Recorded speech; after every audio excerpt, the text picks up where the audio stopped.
ഹരേ രാമ ഹരേ രാമ രാമ രാമ ഹരേ ഹരേ ഹരേ കൃഷ്ണ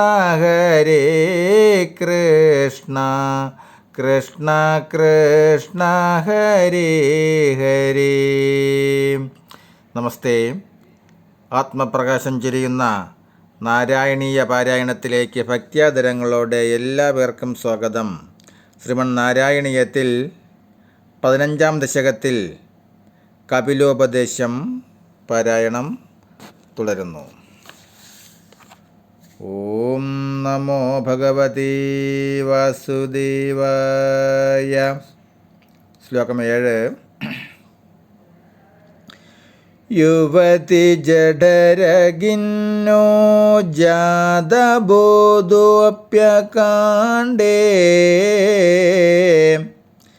പ്രസവഗളിതബോധ പീഡയോ ലംഘ്യ ബാല്യം പുനരഭിബദ്ധമുഹ്യത്യേവ താരുണ്യകാലേ കപിലതനുരിതിത്വം ദേവഹൂത്യൈ നൃഗാദീഃ.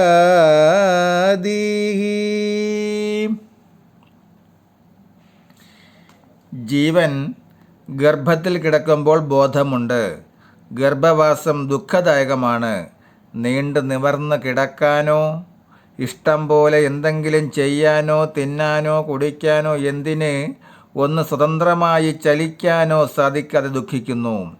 എന്നാൽ ഇക്കാലത്ത് ജ്ഞാനമുണ്ടായിരിക്കും.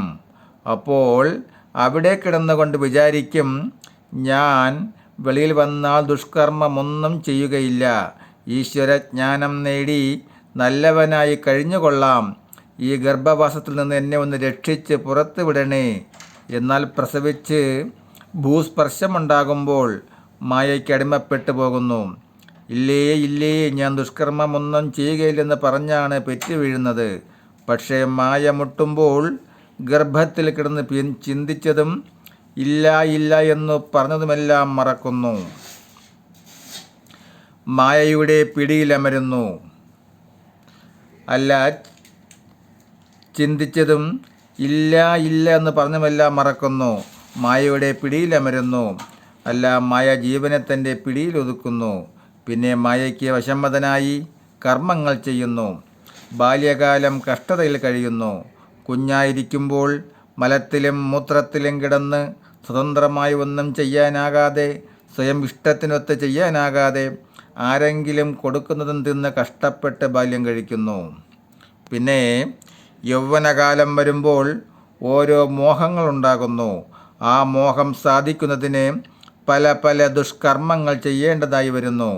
അങ്ങനെ പുണ്യ പാപ കർമ്മധാരണയില്ലാതെ മോഹാവേശത്താൽ ഓരോന്ന് ചെയ്തുകൊണ്ടിരിക്കുന്നുവെന്ന് കപിലമൂർത്തിയായ നിന്തിരുവടി ദേവഹൂതിയോട് അരുളി ചെയ്തു. ശ്ലോകം 8.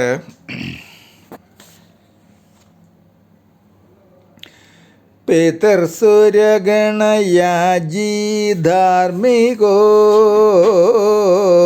യോ ഗൃഹസ്ഥഃ സ ച നിപതതി കാലേ ദക്ഷിണാധോപഗാമി മയി നിഹിതം അകാമം കർമ്മ തുദക്പദാർത്ഥം കപിലതനുരിതിത്വം ദേവഹൂത്യൈ നൃഗാദീഃ.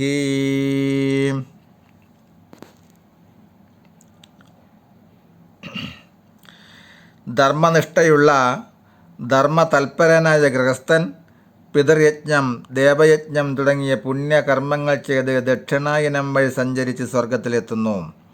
അവിടെ താമസിച്ച് പുണ്യക്ഷയം വരുമ്പോൾ അധപ്പതിക്കുന്നു. അവന് ജന്മമരണങ്ങൾ സംഭവിക്കുന്നു. പുണ്യഫലമായി സ്വർഗവും പാപഫലമായി നരകവും അനുഭവിക്കേണ്ടി വരുന്നു.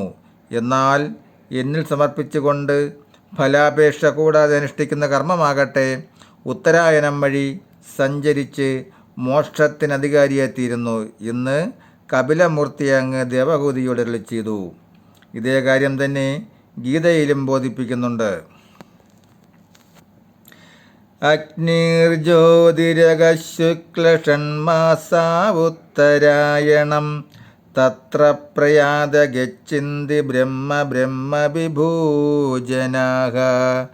ധൂമോ രാത്രിസ്തഥാ കൃഷ്ണഷണ്മാസാ ദക്ഷിണായനം തത്ര ചാന്ദ്രമാസം ജ്യോതിരോഗീ പ്രാപ്യ നിവർത്തതേ.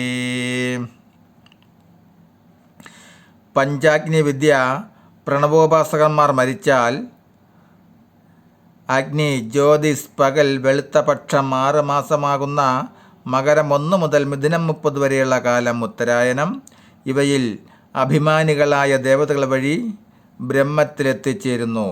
അവർക്ക് പിന്നെ ജന്മമില്ല, അതിനാൽ ഭൂമിയിലേക്ക് മടങ്ങുന്നില്ല. ബ്രഹ്മത്തിലെത്തുന്നവർക്ക് മോക്ഷമാണ് ഫലവും.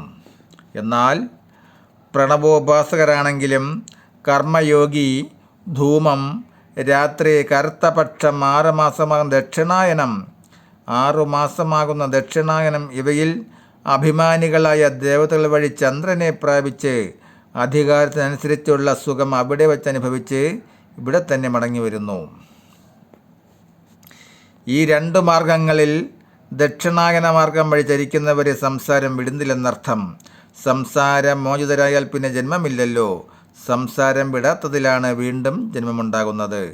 ഈ 2 മാർഗങ്ങളെപ്പറ്റി പറയുന്നത് എന്തിനാണെന്ന് വെച്ചാൽ, ഉത്തരായന മാർഗത്തിൻ്റെ യോഗ്യതയും നന്മയും ദക്ഷിണായന മാർഗത്തിൻ്റെ അയോഗ്യതയും നന്മകേടും രണ്ടും മനസ്സിലാക്കി അയോഗ്യ മാർഗത്തെ പിന്തുടരാതെ യോഗ്യമായ മാർഗം സ്വീകരിക്കാനാണ്. ബുദ്ധിയും വിവേകമുള്ളവൻ ഉത്തരായന മാർഗം സ്വീകരിക്കാൻ വേണ്ടിയാണ് ഭഗവാൻ 2 മാർഗവും ബോധിപ്പിക്കുന്നത്. യോഗ്യമാർഗം സ്വീകരിക്കാൻ ഭക്തി മതി. യോഗ്യമാർഗം സ്വീകരിക്കാൻ ഭക്തി മതി. ഇതേ കാര്യം കപിലമൂർത്തിയായ ഭഗവാൻ ദേവഹൂതിയോടെന്ന വണ്ണം ലോകത്തിന് ബോധ്യപ്പെടുത്തുകയാണ്. മനുഷ്യൻ ഏത് വഴി സഞ്ചരിച്ചാൽ എന്ത് ഫലമാണ് ലഭിക്കുക എന്നറിയിക്കുന്നു. ശ്ലോകം 9. യതേ സുവേദിതവേദ്യാം ദേവഹേ ദേവഹൂതിം കൃതനുതിം അനുഗൃഹ്യ ത്വം ഗതോ യോഗിസംഗൈഃ വിമലമതിർ അധാസൗ ഭക്തിയോഗേന മുക്ത ത്വമപി ജനഹിതാർത്ഥം വർത്തസേ പ്രാഗുദീച്യാം. ഇപ്രകാരം ദേവഹൂതി സ്വന്തം മകനായി അവതരിച്ച കപില വാസുദേവനിൽ നിന്നും അറിയേണ്ട കാര്യങ്ങളെല്ലാം അറിഞ്ഞു. അപ്പോൾ ആ ദേവി കപിലമൂർത്തിയെ സ്തുതിച്ചു, പ്രസാദിപ്പിച്ചു. കപിലൻ അമ്മയെ അനുഗ്രഹിച്ച് യോഗി സംഘത്തോടൊപ്പം യാത്രയായി. പിന്നീട് ദേവഹൂതി ഭക്തിയോടുകൂടി ഭക്തിയോഗമനുഷ്ഠിച്ച് മുക്തിപദത്തിനർഹയായി. അങ്ങ് ലോകക്ഷേമത്തിനായി ഇപ്പോഴും വടക്കുകിഴക്ക് പാർക്കുന്നു. ശ്ലോകം 10. പരമകിമുപഗുത്യാ ത്വൽപദാംബുജഭക്തി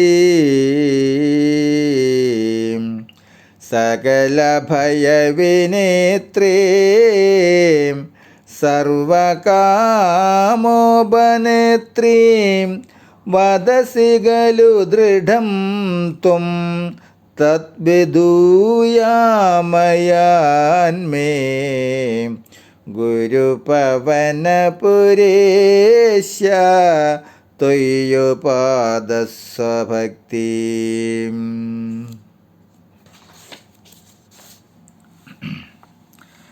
സർവശ്രേഷ്ഠനായ ഭഗവാനെ, എന്തിനേറെ പറയുന്നു, അങ്ങയുടെ പാദഭക്തി എല്ലാവിധ ഭയങ്ങളെയും അകറ്റി ആഗ്രഹങ്ങളും അഭിലാഷങ്ങളും സാധിപ്പിക്കുന്നതാണെന്ന് അങ്ങ് തന്നെ ഉറപ്പിച്ച് പറയുന്നുണ്ടല്ലോ. സർവശ്രേഷ്ഠനായ ഭഗവാനെ, എന്തിനേറെ പറയുന്നു, അങ്ങയുടെ പാദഭക്തി എല്ലാവിധ ഭയങ്ങളെയും അകറ്റി ആഗ്രഹങ്ങളും അഭിലാഷങ്ങളും സാധിപ്പിക്കുന്നതാണെന്ന് അങ്ങ് തന്നെ ഉറപ്പിച്ച് പറയുന്നുണ്ടല്ലോ. അതുകൊണ്ട് ഭഗവാനെ ഗുരുവായൂരപ്പ, അവിടുന്ന് എൻ്റെ രോഗങ്ങളെ ഇല്ലാതാക്കി അങ്ങേലുള്ള ഭക്തി ഉളവാക്കി തരാൻ അനുഗ്രഹിക്കണമേ. ഈ ദശകത്തിലെ 1-ാം ശ്ലോകം മുതൽ 8-ാം ശ്ലോകം വരെയുള്ള 8 ശ്ലോകങ്ങളിലാണ് ഉപദേശസാരം. ആ ഉപദേശം മനസ്സിരുത്തി ശ്രവിച്ച് മനസ്സിലാക്കുന്നവന് ജ്ഞാനമുണ്ടാകും. പ്രകൃതി പുരുഷന്മാരെ തിരിച്ചറിയുക. പ്രകൃതിയാകുന്ന മായയുടെ വലയിൽ നിന്നും പുരുഷനെ മോചിപ്പിക്കുന്ന വിദ്യ അറിയുക. ആ വിദ്യയാണ് പരവിദ്യ എന്ന ജ്ഞാനം. അതാണ് അറിയേണ്ട ജ്ഞാനവും. നമസ്തേ. അടുത്ത ഭാഗം ദശകം 16 നരനാരായണ അവതാരവും ദക്ഷയാഗവും തുടരും നാളെ. ഹരേ രാമ ഹരേ രാമ രാമ രാമ ഹരേ ഹരേ, ഹരേ കൃഷ്ണ ഹരേ കൃഷ്ണ കൃഷ്ണ കൃഷ്ണ ഹരേ ഹരേ. നമസ്തേ.